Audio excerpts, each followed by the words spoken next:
Oi pessoal, tudo bem com vocês? Hoje é quinta-feira, são 8h30 da manhã e eu estou tomando meu café. Acabei de gravar para vocês um vídeo de como eu tenho me virado sem poder comer pão, biscoito nem nada. Aí fiz essa tapioca aqui e gravei para vocês. Provavelmente quando vocês estiverem vendo esse vlog, vocês já viram o vídeo da tapioca. Ainda estou de pijama, não reparem. Então eu vou tomar meu café e volto para falar com vocês. Até daqui a pouco.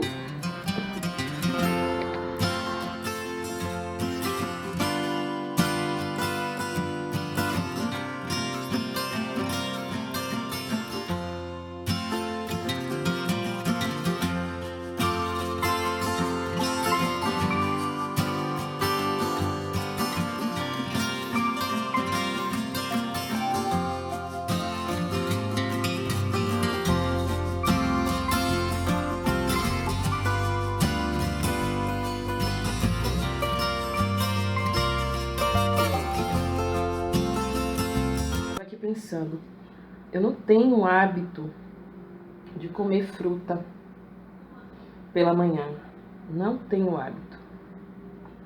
Eu como fruta sim entre as refeições, mas pela manhã, a única fruta que me desce ao paladar mesmo pela manhã é banana, mas quando eu como a banana eu só como ela. Então, por exemplo, eu como 2 bananas, coloco aveia, coloco mel, coloco canela e meu café da manhã é só esse. Eu não consigo comer a fruta e outras coisas. Eu sei que tá errado, eu sei que precisa, mas gente, emagrecer é um parto. É um parto. Eu sempre fui magra. Quando eu era adolescente, eu era muito magra mesmo. Quando eu me casei, há 2 décadas atrás, eu tinha 44 quilos. E hoje, quase 34 quilos depois, isso mesmo, quase 34 quilos depois, eu me pego me perguntando o que foi que eu fiz na minha vida, como eu cheguei nesse ponto. E aí, se eu contar pra vocês como foi que eu engordei, que eu me recorde, eu engordei tomando anticoncepcional. Tomando anticoncepcional, eu engordei cerca de 10 quilos logo de cara. 10 quilos e permaneceram. Só que com 54 quilos eu ainda era magra, porque eu era muito magra. E desde a infância, nós sempre tivemos um hábito de comer bem, quantidades generosas. Então, assim, a gente comia coisas saudáveis, porém em quantidades generosas. Eu lembro que minha mãe fazia, quando eu era criança, uma travessa bem grande, que é bem antiga, tem mais de 40 anos, tipo Marinex, só que begezinha. Ela é uma travessa desse tamanho aqui, ó, quase do tamanho da minha mesinha da cozinha. E ela chamava de salada mista. Ela cozinhava os legumes sem nada, acho que só com sal. Aí cortava, tinha pedaços grandes de repolho, cenoura, chuchu, colocava maxixe, colocava jiló, enfim, fazia aquela salada bem variada e levava à mesa. Ela salpicava com tempero verde, botava bastante azeite e a gente comia tudo assim. Não era comida que não era nutritiva. Então eu fui acostumada a comer muita salada. Eu sou uma pessoa que eu como de tudo. Eu como de tudo se precisar nessa vida. Eu só não gosto de comer sangue. Comida que tem sangue eu não gosto, nunca gostei, não como. Eu não gosto de couve-flor, mas se precisar eu como. Não gosto de berinjela, mas se precisar eu como. Gosto de tudo nessa vida e também não gosto de abacate, mas se precisar eu como.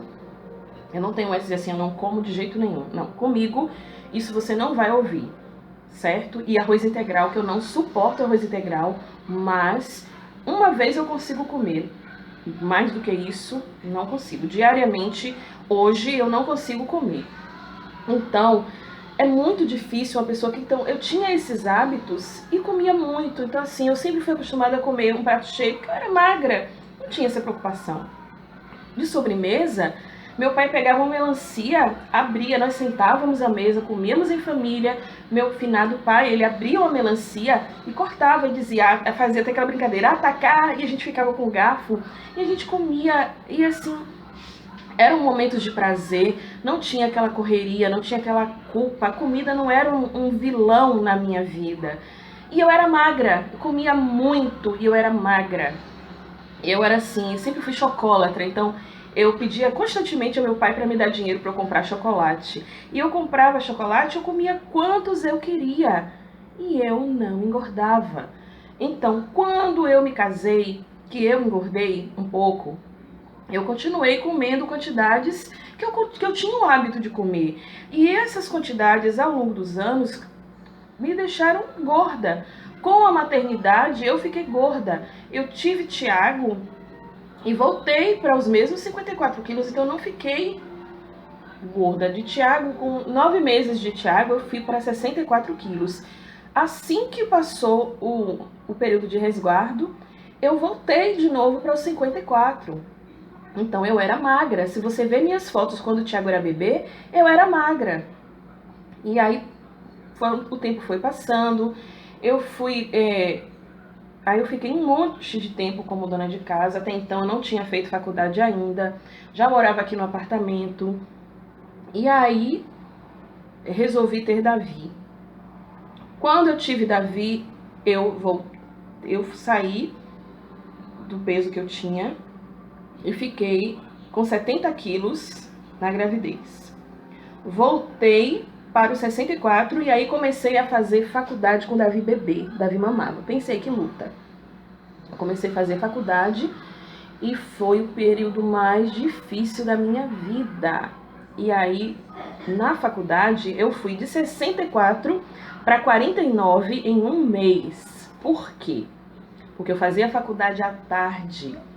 Então, eu tomava café, às vezes 6 horas da manhã, e ficava correndo, ajeitando as coisas para levar Davi para a creche e para arrumar Tiago para Tiago ir para a escola. Então, Tiago ia para a escola, eu arrumava tudo correndo, então não dava tempo de eu fazer comida para eu comer, então eu não comia nada.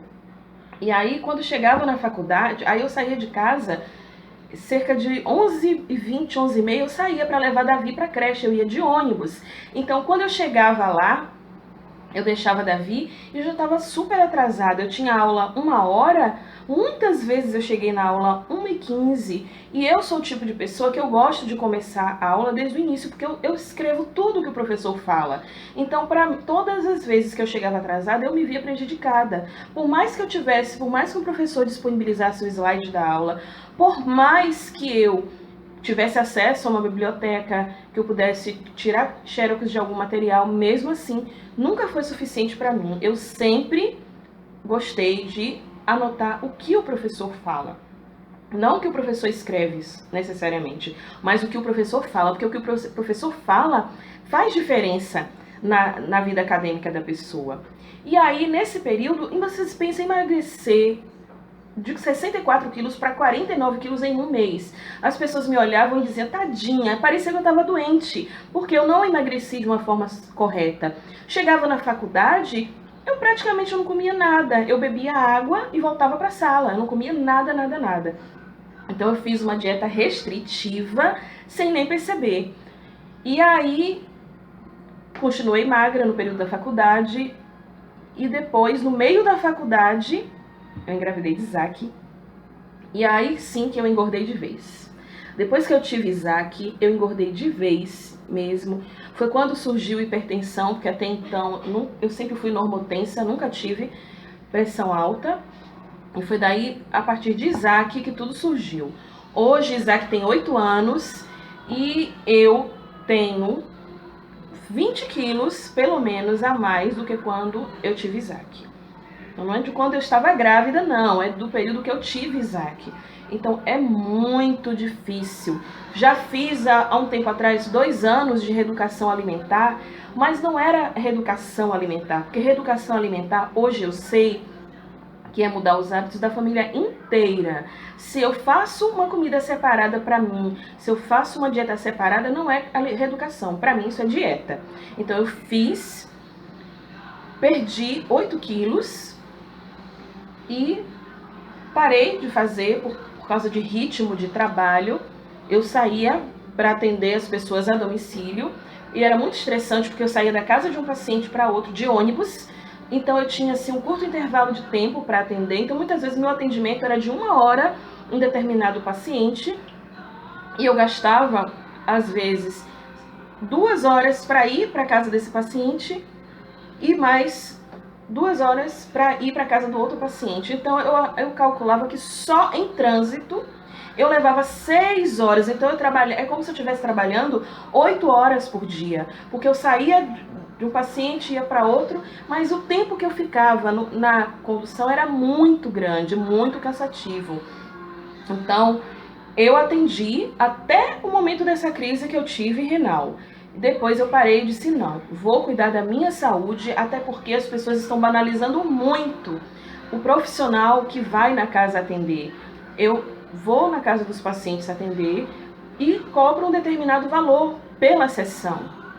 E as pessoas, eu senti, talvez devido à crise, que elas não valorizam o profissional. Então elas querem que a pessoa cobre um valor que não cubra nenhum custo. Então assim, não compensa. Eu prefiro ficar em casa, cuidar da minha saúde e voltar a atender quando valer a pena para mim. Relação custo-benefício. E aí você vai me perguntar, você precisa trabalhar? Mas é claro que eu preciso trabalhar. Só tem Marideison sozinho para trabalhar. Temos 3 filhos, Thiago está na faculdade, tem mais 2 crianças. Preciso sim trabalhar, porém eu preciso da minha saúde, eu preciso cuidar da minha família, eu preciso da minha saúde. Hoje, a minha vida está muito diferente. Essa crise renal, ela veio para me abrir os olhos. Eu não ia para médico, não ia para médico nenhum, eu ficava, era sempre assim, corria de manhã, fazia comida, botava os meninos para a escola, me arrumava e ia atender. Aí chegava em casa, às vezes 17 horas, 18 horas, e ia correr para arrumar o que dava. E assim, era uma vida muito sofrida, muito sofrida.